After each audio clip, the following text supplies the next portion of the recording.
الحمدللہ رب العالمین والصلاة والسلام علی سید المرسلین اما بعد۔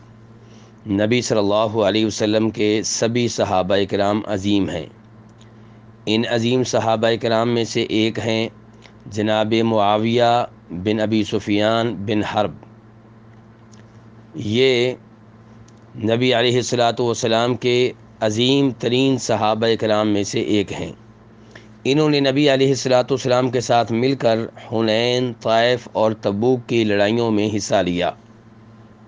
نبی علیہ الصلاۃ والسلام نے ان کے بہت سے فضائل بیان کیے ہیں، ان میں سے چند ایک آپ کے سامنے رکھتا ہوں۔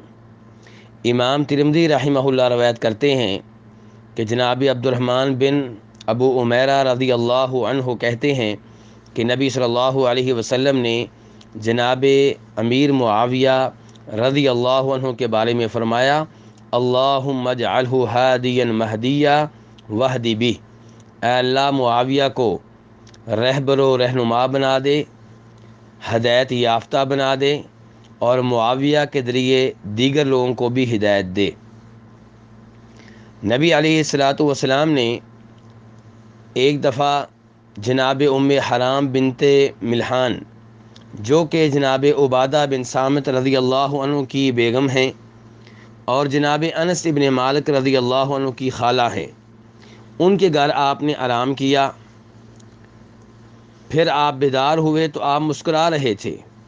جناب ام حرام نے کہا، اللہ کے رسول علیہ الصلاۃ والسلام آپ کیوں مسکرا رہے ہیں؟ تو آپ نے فرمایا، میری امت کے کچھ لوگ میرے سامنے پیش کیے گئے، مجھے دکھائے گئے، وہ سمندر میں ایسے سوار ہوں گے جیسے بادشاہ تختوں پہ بیٹھے ہوتے ہیں۔ ام حرام کہتی ہیں، میں نے کہا اللہ کے رسول آپ اللہ سے دعا کریں کہ اللہ تعالیٰ مجھے بھی ان میں شامل کر دے۔ چنانچہ آپ نے جناب ام حرام کے لیے دعا کی۔ پھر آپ دوبارہ سو گئے۔ پھر ایسا ہی ہوا جیسا کہ پہلے ہوا تھا۔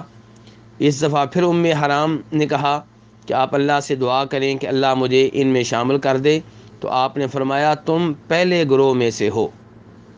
جناب انس بن مالک کہتے ہیں کہ میری خالہ ام حرام اپنے خاوند عبادہ بن صامت کے ساتھ اس وقت جہاد کے لیے نکلیں جب مسلمانوں نے پہلی بار بحری سمندری جہاد کیا، اور یہ جہاد جناب امیر معاویہ کی معیت میں تھا، ان کی قیادت میں تھا۔ جب یہ لوگ واپس آئے تو شام میں انہوں نے پڑاؤ ڈالا۔ وہاں ایک سواری جناب ام حرام کے قریب کی گئی تاکہ اس پہ سوار ہو جائیں، لیکن وہ گر کر فوت ہو گئیں۔ اس حدیث کی شرح کرتے ہوئے امام محلب بن احمد اندلسی کہتے ہیں، جو کہ بخاری شریف کے ایک شارح ہیں، کہ اس حدیث میں جناب امیر معاویہ کی فضیلت بیان ہوئی ہے، ان کا مقام و مرتبہ بیان ہوا ہے، کیونکہ پہلا سمندری جہاد انہوں نے ہی کیا تھا۔ اسی حدیث کا ایک اور حصہ بخاری شریف میں آتا ہے، یہ حدیث بھی بخاری شریف کی تھی۔ ایک اور حصہ بخاری شریف میں ایک اور مقام پہ آتا ہے، وہاں پہ یہ آیا ہے کہ نبی علیہ الصلوۃ والسلام نے فرمایا، اول جیش من امتی یغزون البحر قد اوجبوا، کہ میری امت کا وہ پہلا لشکر جو سمندری جہاد کرے گا ان کے لیے جنت واجب ہو چکی ہے۔ اور یہ پہلا سمندری جہاد جناب امیر معاویہ کی قیادت میں ہوا تھا، جب کہ وہ جناب عثمان رضی اللہ عنہ کے زمانے میں شام کے گورنر تھے۔ تو اس حدیث میں جناب امیر معاویہ کی فضیلت بیان ہوئی ہے، ان کی شان بیان ہوئی ہے کہ یہ عظیم لشکر جنہوں نے سب سے پہلے سمندری جہاد کیا، جن کے لیے جنت واجب ہو چکی ہے، اس کے کمانڈر اور اس کے سپہ سالار جناب امیر معاویہ رضی اللہ تعالی عنہ تھے۔ جناب امیر معاویہ کے بارے میں ایک دفعہ امام عبداللہ بن مبارک، جو کہ سن 181 ہجری میں فوت ہوئے ہیں، ان سے سوال کیا گیا کہ آپ امیر معاویہ کے بارے میں کیا کہتے ہیں؟ تو جناب عبداللہ بن مبارک فرمانے لگے، میں اس آدمی کے بارے میں کیا کہہ سکتا ہوں جس آدمی نے نبی علیہ الصلوۃ والسلام کی امامت میں نماز پڑھی اور آپ نے کہا سمع اللہ لمن حمیدہ، کہ اللہ تعالیٰ اس کی حمد و ثنا قبول کرے جو اللہ کی حمد و ثنا کرتا ہے، تو جناب امیر معاویہ نے اس کے بعد کہا ربنا ولک الحمد، اے ہمارے رب تیرے لیے ہے ہر طرح کی حمد و ثنا۔ یہی عبداللہ ابن مبارک ہیں جن سے یہ بھی سوال کیا گیا کہ آپ کے نزدیک امیر معاویہ افضل ہیں یا عمر بن عبدالعزیز؟ یاد رہے کہ جناب عمر بن عبدالعزیز صحابی نہیں ہیں بلکہ تابعی ہیں، اور یہ خلیفہ رہے ہیں، اور ان کا عدل و انصاف مشہور و معروف ہے۔ اس لیے کئی لوگوں نے یہ سمجھنا شروع کر دیا کہ شاید عمر بن عبدالعزیز جناب امیر معاویہ سے افضل ہیں۔ تو یہ سوال جب امام عبداللہ بن مبارک سے ہوا تو فرمانے لگے کہ نبی علیہ الصلوۃ والسلام کی معیت میں جناب امیر معاویہ کے ناک کے نتنوں میں جو مٹی داخل ہوئی تھی وہ مٹی بھی جناب عمر بن عبدالعزیز سے افضل اور بہتر ہے۔ یہ عبداللہ ابن مبارک رحمہ اللہ کا قول امام ابن کثیر رحمہ اللہ نے البدایہ والنہایہ میں نقل کیا ہے۔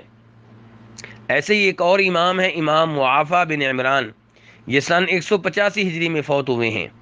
ان سے بھی یہی سوال کیا گیا کہ امیر معاویہ افضل ہیں یا جناب عمر بن عبدالعزیز؟ تو یہ ناراض ہو گئے اس سوال پہ۔ ناراض ہونے کی وجہ یہ تھی کہ ایک طرف صحابی ہیں، دوسری طرف تابعی ہیں، ان دونوں کا آپس میں مقابلہ بنتا ہی نہیں۔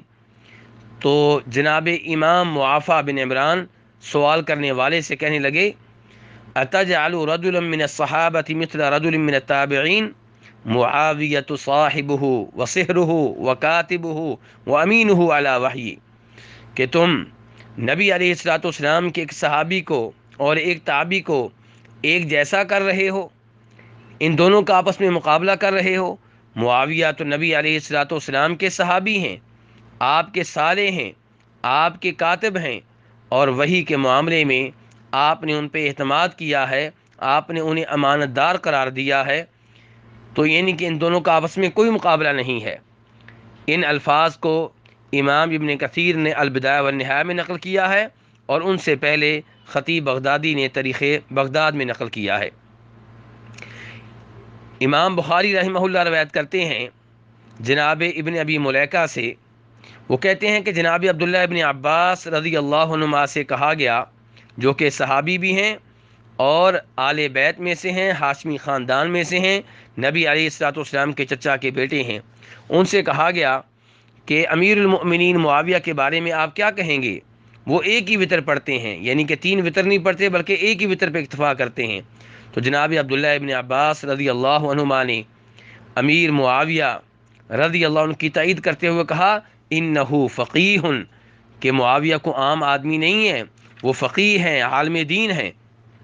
ایسے ہی 4 اماموں میں سے ایک امام جناب امام احمد بن حنبل رحمہ اللہ سے سوال ہوا کہ کون افضل ہیں، معاویہ یا جناب عمر بن عبدالعزیز؟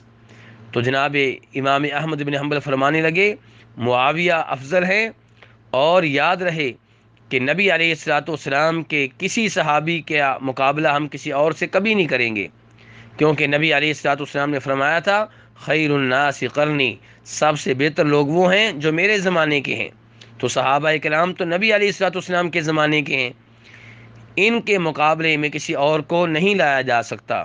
اس روایت کو امام خلال نے اپنی کتاب السنہ میں روایت کیا ہے، اور اس کی سند بالکل صحیح ہے۔ خلاصہ کلام یہ ہے کہ جناب امیر معاویہ ایک ممتاز، عظیم المقام، عظیم الشان صحابی ہیں۔ انہوں نے اپنے زمانے میں خوب جہاد کیا اور رومیوں کا مقابلہ کیا۔ قسطنطینیہ پہ انہوں نے ان کے خلاف جہاد کرنے کی کوشش کی، اور انہی کے زمانے میں بہت سے ایسے علاقے فتح ہوئے جو آج کل مسلمان ممالک میں شمار ہوتے ہیں۔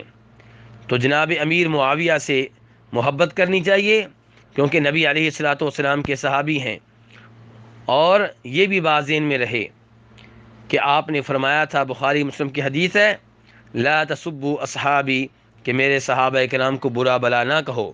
افسوس سے کہنا پڑتا ہے کہ کئی لوگ محرم کے مہینے میں جناب امیر معاویہ رضی اللہ تعالیٰ عنہ پہ تنقید کرتے ہیں اور لعن طعن کرتے ہیں۔ ایسے لوگوں کو اپنی آخرت کی فکر کرنی چاہیے، ورنہ جناب امیر معاویہ پہ کوئی فرق نہیں پڑے گا۔ ان کی شان عظیم ہے، وہ سورج ہیں اور ان کی طرف جب کوئی تھوکے گا تو یہ تھوک اس کے اپنے چہرے پہ گرے گی۔ جناب امیر معاویہ کے مقام پہ اس وجہ سے کوئی فرق نہیں آئے گا۔ اللہ رب العزت ہمیں نبی علیہ الصلوۃ والسلام کے تمام صحابہ کرام سے اور آل بیت سے محبت کرنے کی توفیق عنایت فرمائے۔ وصلی اللہ تعالی علی نبی محمد و آلہ و صحبہ اجمعین۔